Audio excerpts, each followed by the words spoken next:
So I'm going to start with an explanation of the different symbols that I'm going to write, since I don't know if my handwriting is good enough to show you what I'm using in terms of how to put this in LaTeX. So this symbol that I've been writing in the previous lecture is the fractor, or Gothic script capital A, and this is the handwriting way of doing that Gothic script. And now I'm going to use a lot of this calligraphic A, and this is how I write it in terms of handwriting. So now we're going to start the actual theory in the course, or for our measure theory portion of the course. So definition 1.2.1, if you have any set X and a set of subsets of X, so I'm expressing that by saying it's a subset of the power set of X, which is the set of all subsets of X. So if you have any set of subsets of some set X, then you say this is an algebra of sets on X if and only if the following conditions hold.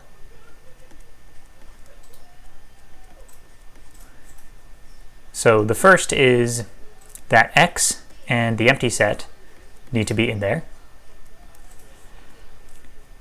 The second is that A needs to be closed under unions, finite unions, but so it's sufficient to just say binary unions, unions of two things. So for all, let's say A, B in script A union B is in script A. And thirdly, it has to be closed under complements. For all A in script A, well, let me write it like this to begin with. For all A, B in script A, if I take B and delete from it A, then that's also in script A. And finally, it has to be closed under intersections. So for all A, B in script A intersect B is in script A. So it's closed under finite unions, finite intersections, and complements, and contains the full set and the empty set, which are the smallest and the largest things that it could contain.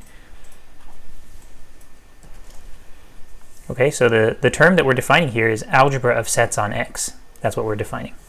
And you know, to me, an algebra is something related to vector spaces and ring theory, but this is a different usage of the word algebra. So I'm always going to say algebra of sets. I'm not just going to say algebra.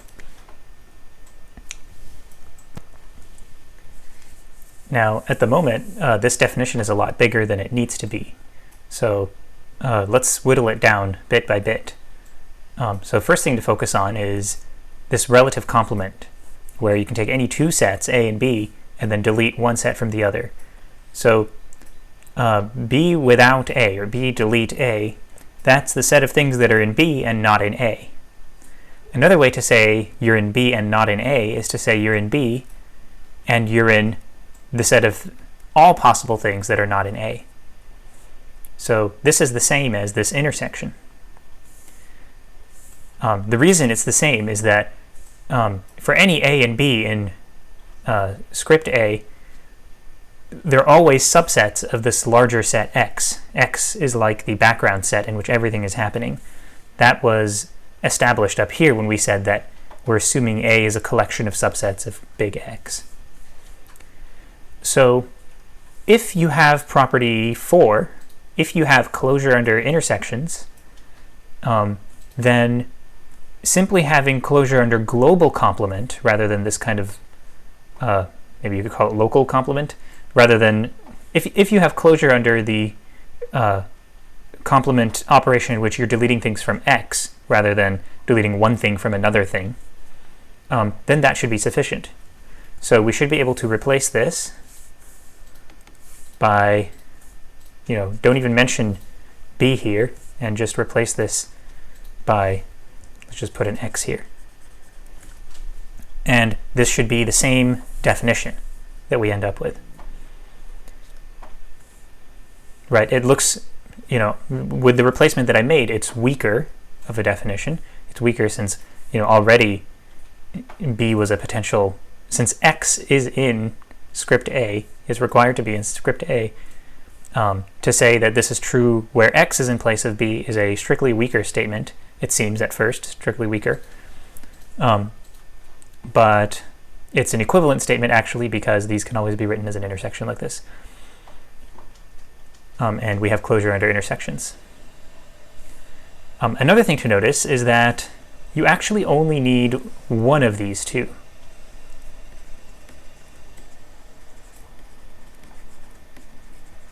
And you'll get the same definition. You get an equivalent condition if you only keep one of those two. And the reason for that is that since we have closure under these complements, even this weaker version of complements, X delete A, since we have that, we can use complement to sort of swap between looking at unions versus looking at intersections. So for example, let's say you had the union, you had property 2. And you could prove property 4 by noting that if you have two guys A and B in script A, then the intersection can be written as the union, as the complement of the union of the complements, right? Let me write that better. The complement of the union of the complements. This is a way of writing the intersection by the set theoretic De Morgan's law. So if you have closure under complements and closure under union, then this shows that you have closure under intersections.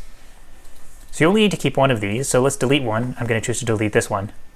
But it's up to you how to modify things to try to get a nice tight definition. Another thing to notice is that up here, we really only need to state one of these two, because one is the complement of the other, and property 3 says we have closure under complements. So how about we actually just mention the empty set? That should be sufficient. Or maybe it's better to mention X. I don't know, whatever you want. I'm going to keep it like this. And let me make some changes. Okay, so I've made those changes, and now we have this nice tighter definition. But we also have, in addition to the definition, our kind of proven equivalence to the other stronger definition that I kept down here. So not really stronger, they're actually equivalent. Okay, so that's the definition of an algebra of sets. Now, I'm going to modify it a little bit in order to define what is called a sigma algebra of sets, or a sigma algebra. I guess you don't have to say on sets, of sets, when you say sigma algebra. So I'm going to define sigma algebra on X is the same thing, so it's an algebra on X, except instead of just looking at finite unions, we require closure under countable unions. So more than finite, but less than arbitrary. So let's write this a little bit more carefully. Countable unions. For any sequence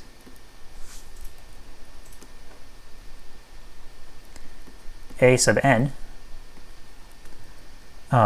in there, so it's a sequence of subsets of X, all elements of this algebra of sets,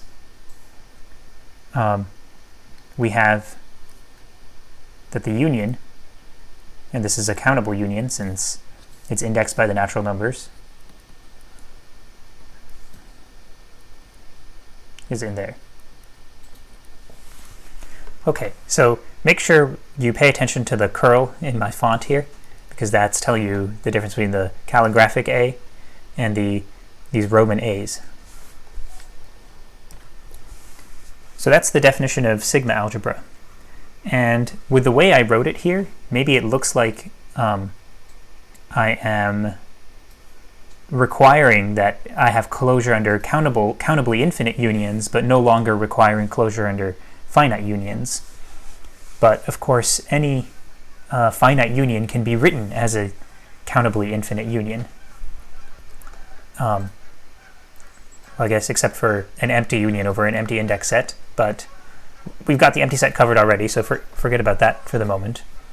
Any non-empty finite union over a non-empty index set can be written as a countably infinite union by just making your sequence of sets be eventually constant, right? So like if you're trying to write the union of A and B, two sets, as a countably infinite union, you could write it like this: A union B, union B, union B, union, etc. There's a countably infinite union, but it's really a binary union. So with the way I've written it, a sigma algebra is an example of an algebra of sets on X. It's a special case of an algebra of sets. Oh, and by the way, this is now definition 1.22.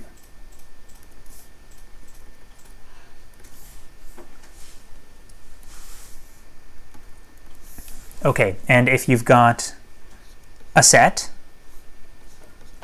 and a sigma algebra on that set, so this is just any set, and this is a sigma algebra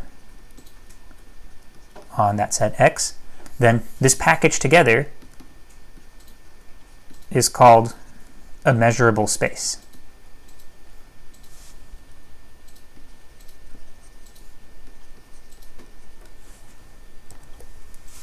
So that's the definition of measurable space. And I'm not sure if I'm spelling measurable correctly. So this is the sort of thing that will serve as the domain of a measure for us later on when we introduce measures, is a measurable space.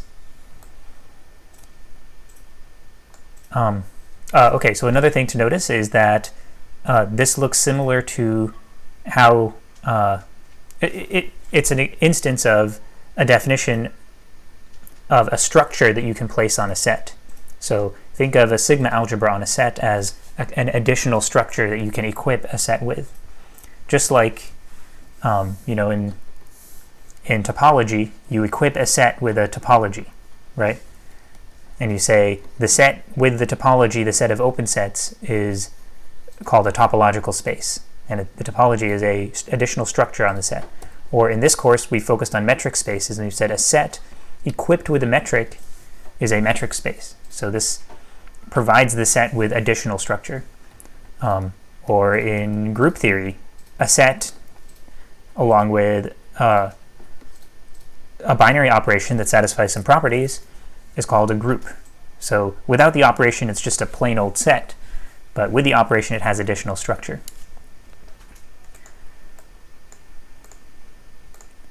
Okay, so we have learned about a new kind of structure, which is the structure of a sigma algebra on a set. And speaking of topology, if you've seen the definition of a topological space, then this probably reminds you a lot of the definition of a topology, right? Here we have the definition of an algebra of sets on X. The definition of a topology on X would be very similar, except you wouldn't have this portion about complements, closure under complements, and you would treat unions and intersections differently. So when you're defining a topology, you require closure under intersections like this, but you require closure under arbitrary unions.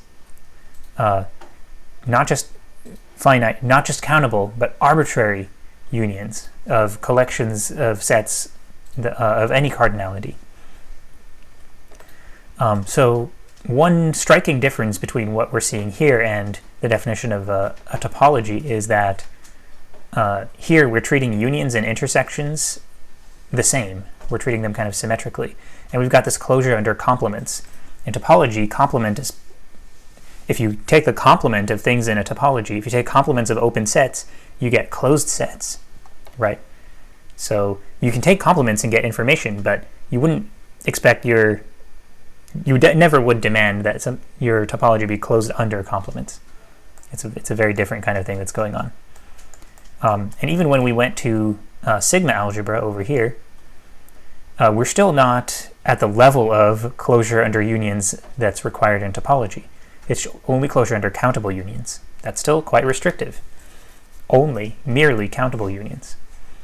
But it's still, even when I write it like this, don't let this mislead you into thinking that unions and intersections are being treated differently. They're still being treated the same. I could include a condition 4 here, which says that I have closure under countable intersections.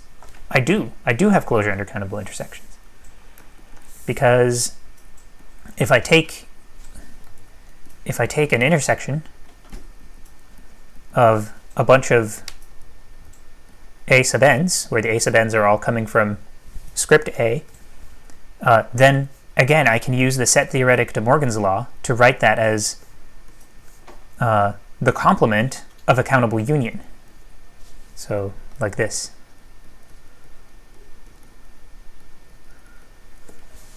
And by condition 2, well, by condition 3, these are all in script A. By condition 2, the countable union is in script A. By condition 3, again, the complement is in script A. So I'm still treating unions and intersections symmetrically. I only need to mention one of them in the definition. And it's always better to have a tight definition, right? Not say too much in your actual definition, because the definition is what you would use to, the definition of sigma algebra is what you would use to prove that something is a sigma algebra. You want to make that as easy as possible for yourself. Then you want it to be a theorem later on that you also have various other things holding whenever you have a sigma algebra. So I'm not going to write that theorem anywhere. I'm just going to consider it to be part of the larger definition 1.2.1 for an algebra of sets. And I don't know, I guess I'm just not writing it, but you can just go ahead and use that fact anytime you want. For example, that you also have closure under countable intersections. Oh, and that you also have closure under arbitrary complements, not just absolute complements in the entire space. So like b minus a rather than just x minus a. And by the way, well, this is harmless, but I just realized that the b is still here. It shouldn't be there anymore. So here, this b is not doing anything.